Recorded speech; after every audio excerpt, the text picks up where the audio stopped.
भारत में मानव पूंजी निर्माण की स्थिति। अब हम लोग आ जाते हैं कि एक्चुअल में भारत में मानव पूंजी निर्माण की स्थिति कैसी है। अब देखो, मानव पूंजी निर्माण में हमें तो जागरूक रहना पड़ता है, साथ ही साथ सरकार को कई योजनाएं बनानी पड़ती हैं। अगर विद्यालय ही नहीं होंगे तो कहाँ से लोग, जो जनसंख्या है मानव पूंजी की ओर अग्रसर होगी, शिक्षा ले ही नहीं सकती। अगर जगह जगह प्राइमरी स्कूल गांव में, कस्बे में, पहाड़ों पे न खुलेंगे तो शुरुआती शिक्षा होगी ही नहीं। जब शुरुआती नहीं होगी तो मिडिल नहीं होगी और उच्च शिक्षा नहीं होगी।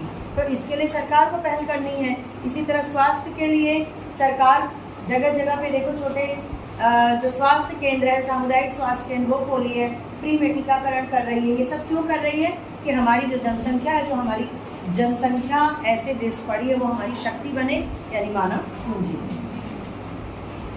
इस खंड में हम भारत में मानव पूंजी निर्माण का विश्लेषण करने जा रहे हैं। हम पहले ही पढ़ चुके हैं कि मानव पूंजी निर्माण शिक्षा, स्वास्थ्य, कार्य स्तर प्रशिक्षण, प्रवसन और सूचना निवेश का परिणाम है। ये सारे जो शब्द है वो आप समझ रहे हो।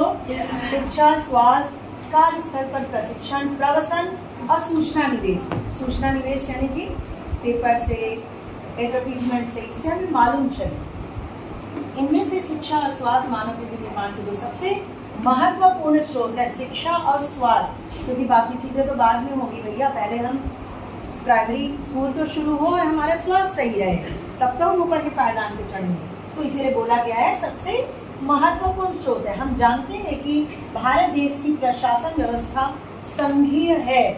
हमारा जो भारत है वो संघीय है, किसी एक का मालिकाना नहीं है। यहाँ पे संघों का प्रदेश है, जिससे केंद्र, राज्य और स्थानीय निकाय, नगर निगम, नगर पालिका, ग्राम पंचायत, हमारे यहाँ देखो पंचायत का भी चुनाव होता है, लोकसभा का चुनाव होता है, ठीक है। तो केंद्र है, राज्य है, स्थानीय निकाय में नगर निगम, पालिका और पंचायत। भारत के संविधान ने सभी स्तर के प्रशासकीय निकायों के कार्य दायित्वों को भी बहुत स्पष्ट रूप से निर्धारित किया है। हमारा संविधान बिल्कुल परफेक्ट है, उसने सबको निर्धारित किया है। समय समय पे इसमें छोटे मोटे संशोधन भी होते रहते हैं।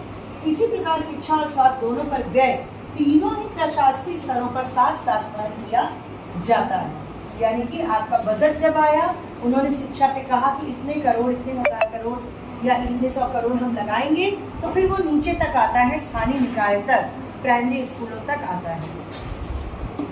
स्वास्थ्य क्षेत्र का विस्तृत विश्लेषण अध्याय 8 में किया जा चुका है, अतः यहाँ हम केवल शिक्षा क्षेत्र का विश्लेषण करेंगे। स्वास्थ्य के संबंधित मतलब टीकाकरण, शुरुआती टीकाकरण, समय समय पे स्वास्थ्य की जांच और अच्छा पोषण, ये 3 चीजों को याद रखना स्वास्थ्य में। क्या? शुरुआती टीकाकरण, सेकंड है समय समय पे जांच स्वास्थ्य की, उसमें सब कुछ रहता है, दांत, आँख, कान, सब कुछ। और उसके बाद अच्छा पोषण, यानी आप फल फ्रूट खा रहे हो, अच्छा पोषण। आप देखते होंगे मिड डे मील, कि आप में से भी आप लोग कई लोग जो है प्राइमरी स्कूल से पढ़े होंगे।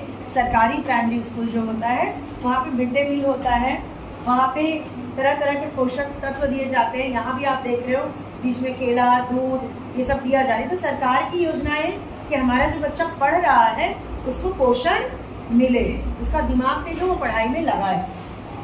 भारत में शिक्षा और स्वास्थ्य व्यवस्था की देखरेख कौन करता है? शिक्षा क्षेत्र के विश्लेषण से पूर्व हम यहाँ शिक्षा और स्वास्थ्य क्षेत्र के सरकार के हस्तक्षेप की आवश्यकता पर विचार करेंगे। यानी बहुत जरूरी है सरकार का हस्तक्षेप करना, बिना सरकार के नहीं हो सकता। हम जानते हैं कि शिक्षा और स्वास्थ्य की देखभाल निजी तथा सामाजिक लाभों को उत्पन्न करती है।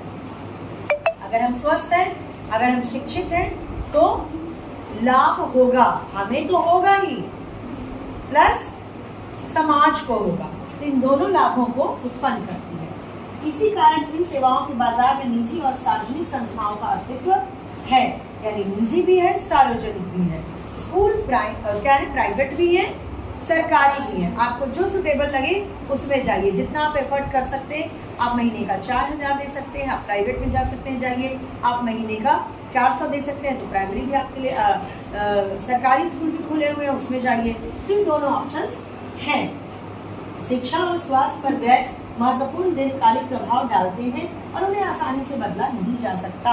आपका टीकाकरण हुआ है, आप स्वस्थ हो, तो इसको हम चेंज नहीं कर सकते, ठीक है। इसी तरह आप शिक्षित हो, आपने BA MA कर लिया, तो उसको मिटाया नहीं जा सकता दिमाग से आपके कि पूरी पढ़ाई मिटा दे। वो बात अलग है कि गजनी बन जाए तो। इसलिए सरकारी हस्तक्षेप अनिवार्य है। मान लीजिए जब भी किसी बच्चे को किसी स्कूल या फिर स्वास्थ्य देखभाल केंद्र में भर्ती करा दिया जाता है जहां आवश्यक सुविधाएं नहीं प्रदान की जा रही है, तो इससे पहले कि बच्चे को किसी अन्य संस्थान में स्थानांतरित किए जाने का निर्णय लिया जाए, पर्याप्त मात्रा में हानि हो चुकी होगी।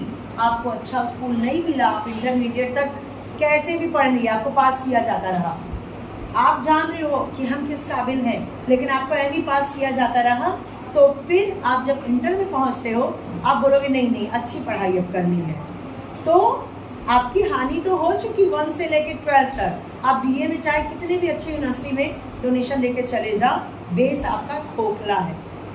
इसलिए मैं कहती हूँ छोटे बच्चों को बहुत ध्यान देना पड़ता है। यहाँ जो मैं कराती हूँ 6 क्लास के बच्चों को, 6 से कम उम्र के भी मिलते हैं अगर बच्चे, मैं तो देखती हूँ प्राइमरी में कराया जाता है, टीचर्स कराते हैं, क्योंकि उनके तो आदेश में है कि ये कराना है। लेकिन मैं यहाँ 6 को क्यों कराती हूँ, क्योंकि कई जगह से बच्चे आए हुए हैं। पहले तो इन्हें बोलना, बैठना, सही से रहना, मैंने मतलब इसके पीछे लगना पड़ता है। तुम्हारे बाल उड़े हुए हैं, हेयर बैंड नहीं लगाई, क्लिप नहीं लगाई, आप तुम देखो वेल मेंटेन, क्योंकि आप समझदार हो गए। 6 के बच्चे इतने समझदार सभी नहीं होते हैं। अगर उसमें सभी को देखोगे आपको एक मोगली दिखेगी। मोगली देखा है? मोगली कैसे वैसी दिखेगी, ऐसे बाल उसके ऐसे। तो उसको हेयर बैंड लगाना सिखाया मैंने कि हेयर बैंड लगा के आया, तो वैसे ही सो के उठ के आ जाने। तो मेरे कहने का मतलब बच्चों को ये जो गेम खिलाए जाते हैं, क्यों? ताकि उनका विकास सही हो सके, उनका माइंड जो है वो शार्प हो सके, उसको रगड़ा जा सके, ठीक है। तो यहाँ पे शिक्षा जो बेस वाली होती है, उसको अगर वो खराब हो गई तो आप उसको रिटर्न नहीं कर सकते।